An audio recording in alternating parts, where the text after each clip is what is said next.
Dapatkan informasi dari teman-teman kepolisian China, juga informasi dari kedutaan besar China, bahwa di Indonesia itu ada tindakan atau pelaku kejahatan orang-orang China yang korbannya itu berada di China. Nah, berdasarkan informasi tersebut dilakukan pendalaman, ya. Dari 12 titik yang kita dapat informasi, kita bisa memastikan ada 7 lokasi, yang diantaranya ada 6 di wilayah hukum Polda Metro Jaya dan 1 ada di wilayah hukum Polda Jawa Timur, yaitu di Malang. Nah, kemarin kita melakukan penindakan terhadap kelompok-kelompok tersebut. Kita melakukan penangkapan terhadap 91 orang di 7 lokasi.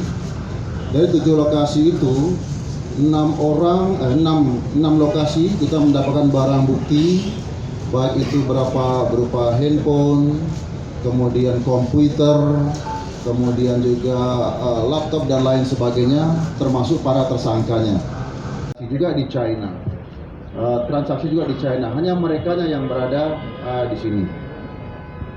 Dari hasil investigasi yang kita lakukan sementara, ya, adapun kerugian yang dialami itu lebih kurang sebanyak 36 miliar rupiah.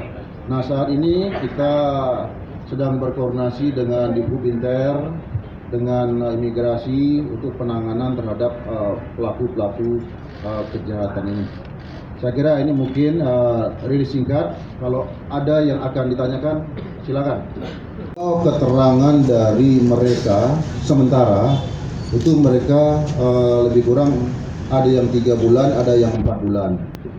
Tapi dari hasil pemeriksaan kita kepada pemilik rumah yang disewa, ada mereka sudah setahun menyampaikan. Kenapa demikian? Ternyata per 3 bulan ini mereka bergantian mereka. 3 bulan ganti kembali ke China. Ini sementara keterangan kita dapatkan. Kemudian box-box ini digunakan. Jadi ketika mereka menghubungi korbannya di China sana, mereka itu telepon di dalam box sehingga tidak ada suara yang sehingga meyakinkan kepada korban-korban tersebut apakah korban-korbannya mempunyai masalah atau korban-korban yang diajak berinvestasi.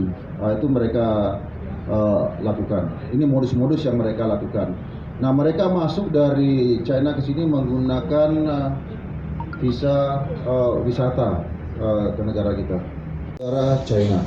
Nah, nanti kita sedang berkoordinasi dengan Digbud-Inter, ya, kemudian juga dengan kepolisian China dan juga dengan imigrasi untuk menangani mereka ini.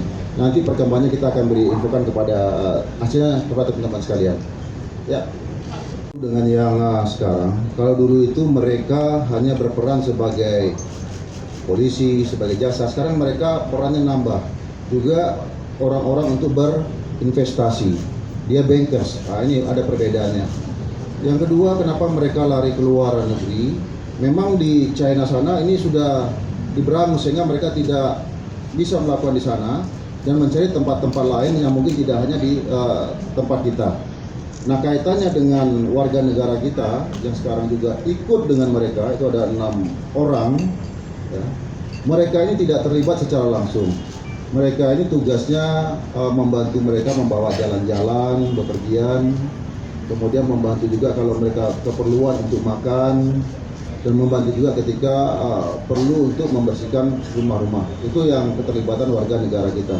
Tidak ada langsung keterlibatan mereka dengan kelompok ini dengan yang di China. Itu ya. Kembangan di Intercon kita hanya menemukan barang bukti saja. Nah, kita mengamankan sebanyak 91 orang. Dari 91 orang itu 85 orangnya adalah warga negara asing dari China.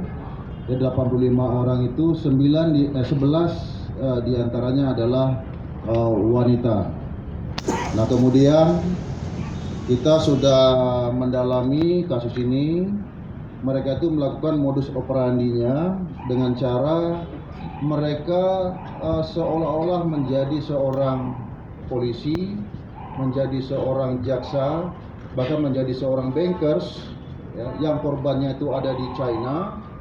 Nah, Mereka tahu siapa korban-korbannya dan seolah-olah orang yang dihubungi, korban yang dihubungi itu punya masalah, dan ketika mereka membayar kepada kelompok ini, kemudian uangnya diambil dan mereka menghilang. Itu modus yang mereka lakukan.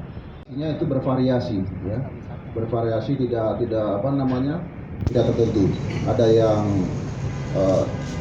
kecil, ada juga yang besar seperti itu. Tapi total semuanya kita mencoba menghitung lebih kurang 36 miliar. Tapi ini masih sementara, kan masih perlu pendalaman lebih lanjut. Kita silakan. Pak. Ya, silakan.